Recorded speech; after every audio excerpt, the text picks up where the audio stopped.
First of all, I'd like to welcome you aboard this flight of Z27237, your service bound to Mactan Cebu.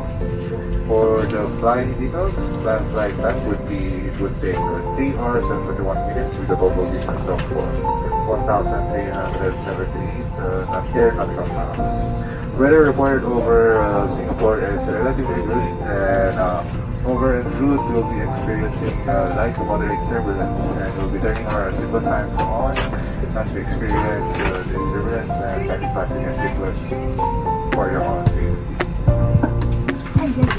And as of the moment, we are still waiting for some documents to be completed. We'll be starting our engines and taxiing towards the south of Changi Airport. In the meantime, just sit back, relax, and enjoy the rest of the flight.